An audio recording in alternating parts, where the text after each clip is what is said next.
All right, so I prepared too much material, so I'm going to talk too fast. So the topic of this talk is Java Futures 2019 edition. Thank you for catching the typo, Remy. And this is about where is the Java language going in the next few years. So I'm going to be talking about some things that are about to release and some things that are coming a little bit farther down the road. I work for Oracle. Everything I say is a lie. Okay. So why do we bother evolving the Java language at all? Java has been around for more than 20 years, and as Mark said earlier, it's been declared dead over and over and over again. And a lot of people are kind of rooting for Java to be dead, and we plan to confound these expectations as we have done in the past. And the way we plan to do that is really very straightforward. Stay relevant. Stay relevant to the problems people want to solve. Stay relevant to the hardware people want to run on, and keep the promises we've made to our users. So there's no big secret to that. It's just make sure people want to keep using Java because it's the best way to solve their problem. So as you've heard, we've switched to a more rapid release cadence, and that affects the way we evolve the language in some ways that kind of surprised us. So we obviously have more opportunities to deliver functionality, and that's great, but it's also changed the kind of features that we've been working on. It's given us permission to work on some smaller features. When you had a 3 or 4 year release cycle, you tended to focus all of your energy on the big stuff, lambdas, generics, modules, and the little stuff just got crowded out. And there are a lot of good little features that are worth doing, but somehow always took second place behind the bigger stuff.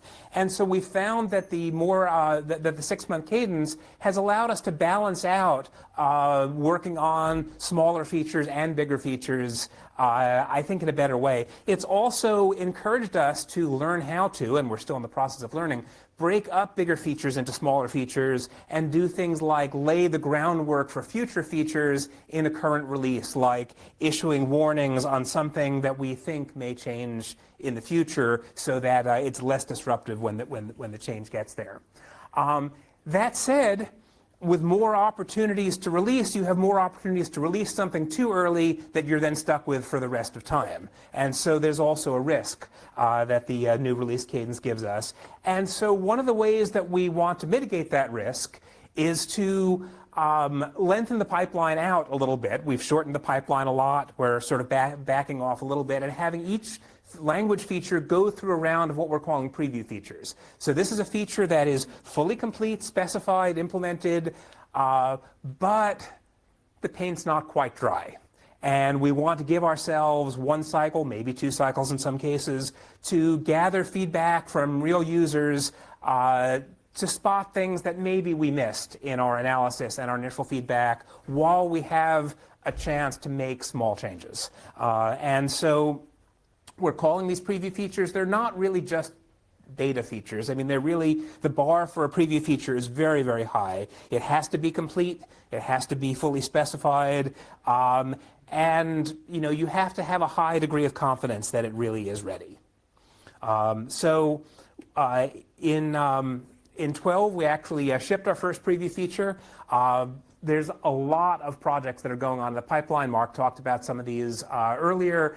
There's others that aren't even on the slide. I can't talk about everything that's going on, but one of the things that the more rapid cadence has done for us is our pipeline is better than it's ever been. When we were doing multi-year big bang releases, when we got to the end of a Java 8, we had kind of spent what we had been working on, and then it was a slow startup process to figure out what we're going to do next. With the more rapid cadence, we're able to balance between short-term and long-term work, and as a result, the pipeline is really fantastic. So Project Amber is the sort of umbrella project for the sort of small productivity-oriented language features. A lot of the things that had gotten left behind by the bigger features that we used to work on. I'm going to talk about a couple of those. The first preview feature we're delivering is enhancements to the switch statement. This is also an example of a smaller feature that's sedimented out of a bigger feature. We started looking at the problems of switch when we started looking at pattern matching, which is a bigger feature we'll be working on for a while. And then we realized that some of the pieces could be factored out and delivered earlier and were generally useful not just in the context they were originally designed, but to everybody's code. So this I think this is a success in a couple of ways, and I'll run through a quick example of it. It's not earth-shattering, but it does address a pain that we sort of all live with every day. So here's a typical switch statement in Java. Switches are statements, which means that if you want to use a switch to effectively compute a function, you have to cheat by sticking a value in a variable in each case, and you better hope that you did that for every case. So this is a typical use of a switch to simulate an expression. It stinks in a lot of ways. It's a overly general control construct, which means, for the problem, which means that it's more error prone. There's this annoying need to break here. There's this annoying need to say default when we know for a fact that these are the only 7 days in the week. It's not the code you really wanted to write. So there's this operation by mutation, yuck. There's this strange control flow. There's the baking exhaustiveness in yourself. And this is what it looks like as an expression switch, which is kind of the code you had in your head when you sat down to write this thing in the first place, right? You wanted an expression, you didn't want a statement, and you wanted to be able to say, if it's Monday, Friday, or Sunday, then the number of letters is 6, and you'd like for the compiler to know that, well, day is an enum, you've covered all of them, why make me write a default clause that throws a, I can't find my hat exception when the compiler can darn well put that in for you, right? So this is a simplification in a lot of ways. It's less typing, yay, but the real benefit is it's less error prone. It's clearer, it's closer to the code you had in your head when you started. And we've actually done this as 2 separate enhancements to switch. One is it can either be a statement or an expression, and the other is a sort of streamlined control flow where in the very common case where each case has one action or one value that's associated with it, there's a simpler control flow where you can just say case, value, arrow, expression, or arrow statement, and not have to bake back in the breaking yourself. Oops. Okay. And you can mix and match these. You could use one or the other or both. The example I just showed you used both, but you could use the benefit of the streamlined labels with an ordinary switch statement would fall through if you wanted. Okay, so the switch expression feature sort of sedimented out of this bigger feature, which is called pattern matching. Pattern matching is a pretty deep feature. I'm not going to be able to do justice to it in the time I have, so I'm just going to try to give you the flavor of it. And an example of something we do all the time is test and extract. Does this object have this characteristic? If so, do something to extract a certain value, cast it to something, pluck out its field, something like that, and put them in variables so I can use them to do something with that. We do these things all the time when we program, and we do them together. And it would be nice to fuse these into one operation, because they are logically one operation. So when we say if object instance of integer, and the next thing we do is cast it to an integer, that's really disappointing, because what else would we do next, right? The only thing we could do next is make a mistake by cutting and pasting from somewhere else and casting it to the wrong type, right? So this is not the language helping you write error-free code. It's the language like daring you to make a stupid mistake, right? And so that's not a great way to do things, so let's make that better. There's a lot of ways that this particular problem can be solved, but I think pattern matching is more powerful than most of the others. And basically what a pattern match does is it fuses those 3 things, the test, a conditional extraction, and a binding, into one operation. And so this is what instance of looks like with a pattern on the right side. Instead of saying instance of integer, we say instance of integer and then a variable name. And that fuses the, are you an integer? If you're an integer, cast it to integer and stick the result in this fresh variable so I can just use it, right? And This is just a very simple kind of pattern. There are other kinds of patterns, and there are other constructs like switch that can use patterns. So it's a feature that goes pretty deep. But even this simple thing will eliminate like almost 100% of the cast in Java code. So that's pretty nice in and of itself. And it interacts very nicely with Boolean expressions, for example. So if you're writing an equals method, if I say if O instance of this class T, if that succeeds, it binds T, and then I can use it in the remainder of that expression. So if you look at the control flow of an equals method as generated by a typical IDE, it's all over the place.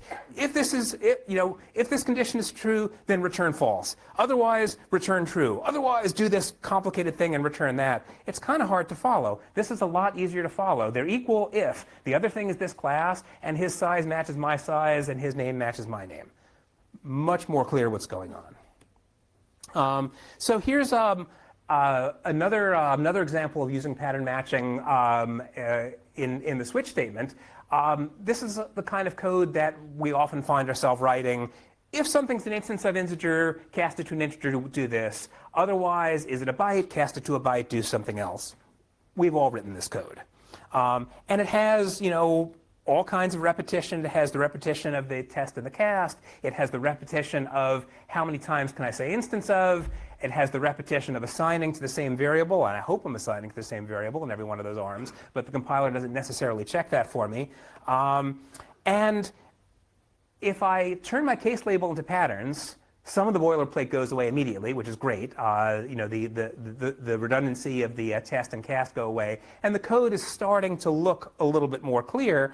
But if I combine it with what I showed you before, which is the switch as an expression, I can write it like this, which is, again, the code you probably had in your head when you sat down to write it. So why not let you actually write that code? So when you say case pattern, it combines does the thing match the pattern? If so, extract the relevant stuff for it, bind it to variables that have a scope that makes sense.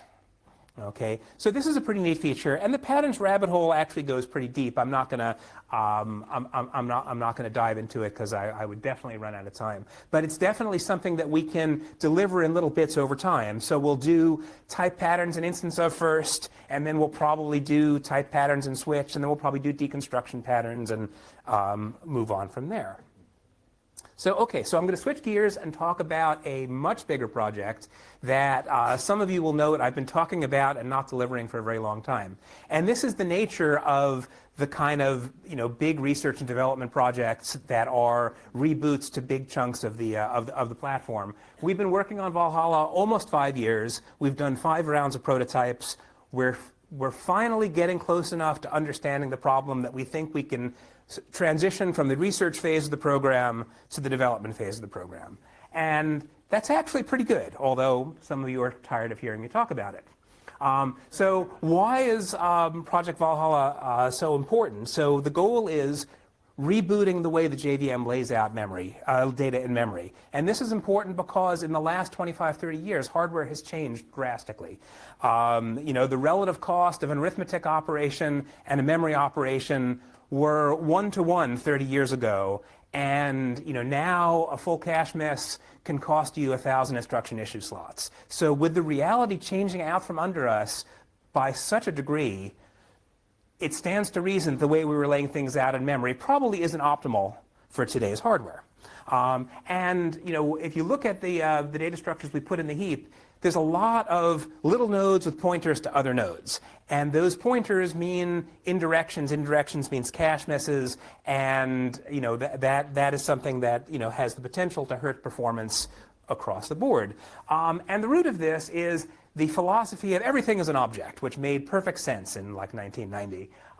But the result is a lot of programs are paying for a benefit they're not getting. So if I have a point class and I have an array of points, this is what it looks like in memory. Each one of those elements of my array is really a pointer to an object with a header and a small payload.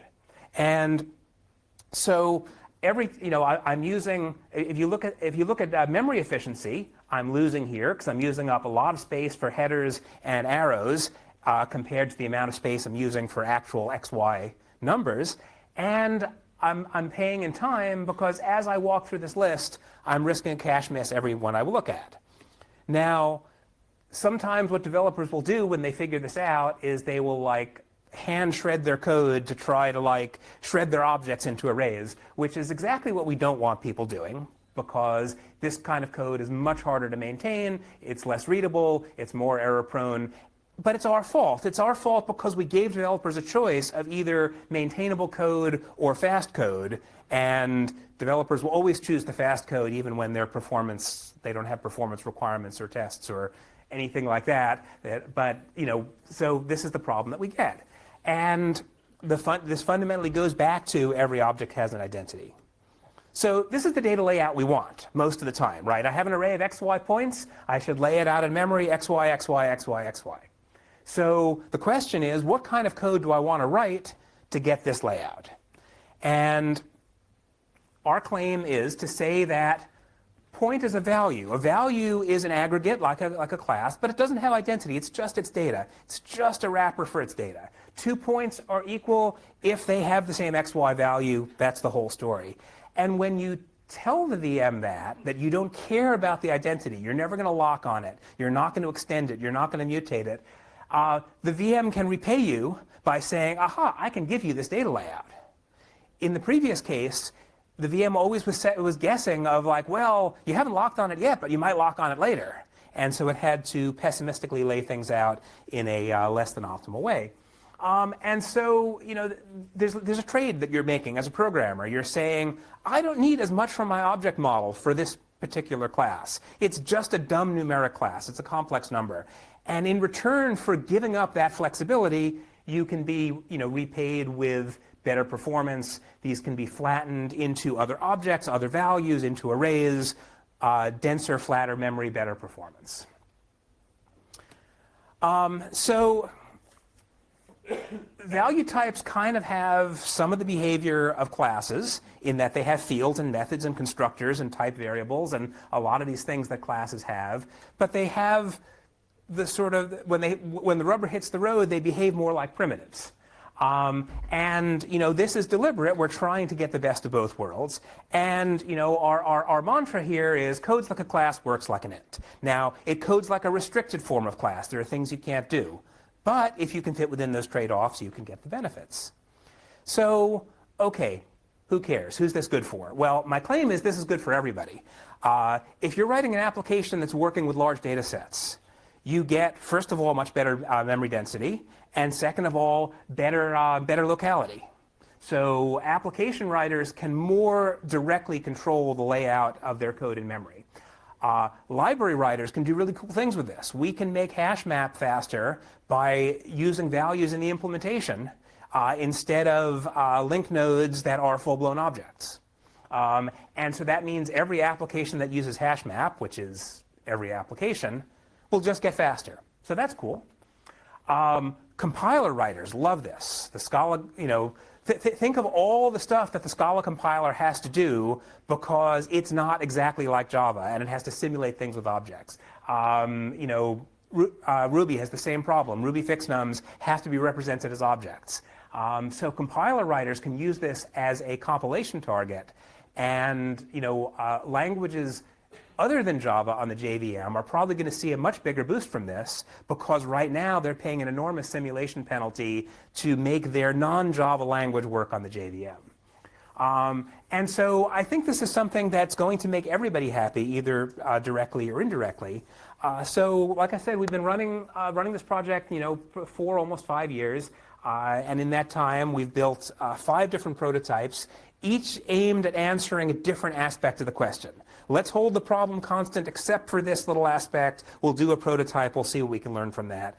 And the latest prototype, which we're calling LWorld 1, I think we've turned the corner, that we've validated the VM underpinnings to get us flattened layout, to get us the JIT optimizations, to get us calling convention optimization, scalarization, and enough language support that you can actually write a program that uses these things.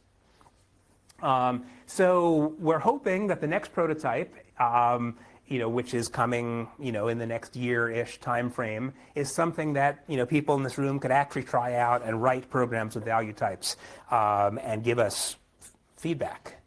So as an example, here's an example of how this pays off. Let's say you want to do matrix multiplication over complex values. So you do it the obvious way. You have a class that represents complex.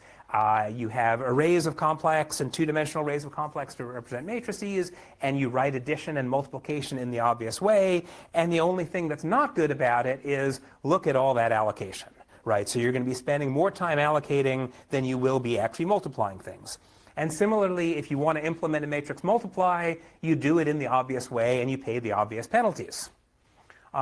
So we ran this, both the version I just showed you and the version that was modified by adding one word, which is value, in front of the declaration of a class complex. And we saw factor of 12 performance difference.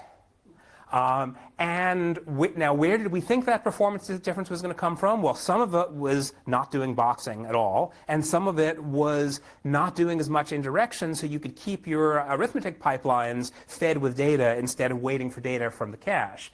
And if you look at the instructions per cycle metric, you see exactly that. Instructions per cycle in the boxed version was about 1 on a four-core machine, and it was almost 3. With the value version, which meant that yes, we were keeping those, arithmetic units fed with data, keeping them busy, and not just having them sit and wait for data coming through the pipeline. So we think this is, good validation that we're moving in the right direction, and there's lots more to come here. And so summing up, our pipeline is, the only thing I'm sad about is I can't deliver it fast enough. We have all this great stuff we're working on in so many categories. Language productivity features, fundamental VM performance features, native interop, concurrency models. These are all starting to bear fruit. And there's really lots of really good stuff coming. So next year, I hope to be talking about different stuff. Some of the same, but a lot different. So come back next year, keep me honest, or better yet, come get involved. Thank you very much.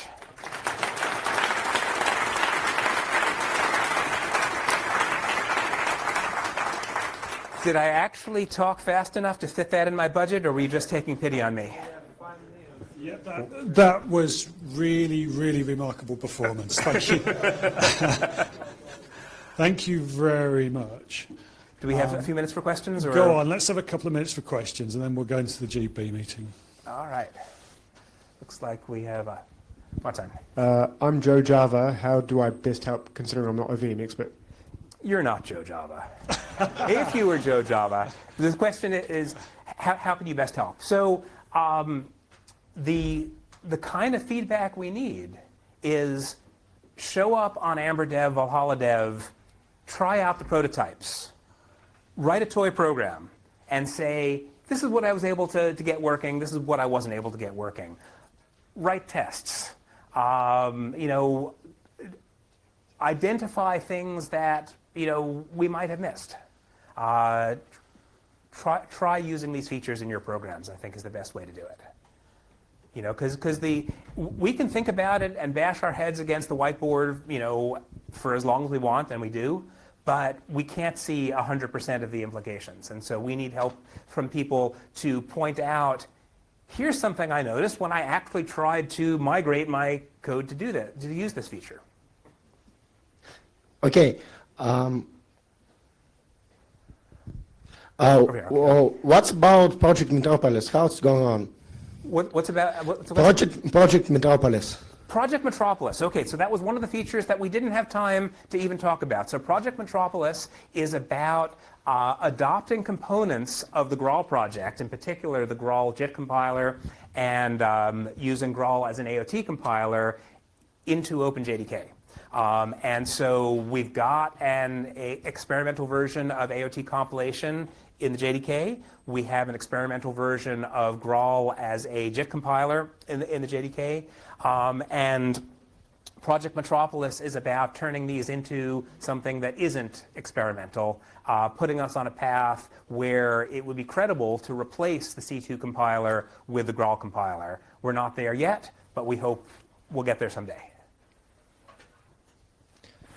I work in a very big company where Java is very popular, and also is very popular and widespread the uses of Lombok, which is a sort of hack to do basic metaprogramming in Java. Is there any plan to avoid having to use Lombok? Yeah, so one of the features I didn't talk about here was, for want of a better term, algebraic data types. Sum and product types, records and sealed types. There's a lot of different things you can call them. There are a lot of things that we do, like when we're declaring data wrapper classes that are unnecessary boilerplate, and we care a lot about eliminating that boilerplate, not because we think you should spend less time typing. I mean, you should, but that's not why we do it. It's because having to write all this stuff out longhand that the compiler could figure out on its own is an opportunity for you to make a mistake, right? And so we look at boilerplate reduction not as make my code smaller, but make my code more obvious what it does, make my code less error prone. And we have a couple of things along those lines in the pipeline. I was looking at your slide. I think would we consider a policy of no preview features on LTS release? So preview features and LTS are completely orthogonal. LTS is a support mechanism. Oracle has happened to decide that we're going to make certain support commitments. Other companies can make their own support commitments. Azul could decide that they're going to support Java 9 for the next 137 years, right? That's a choice they can make. Probably will. Oracle hasn't made that choice, but LTS is about commercial support.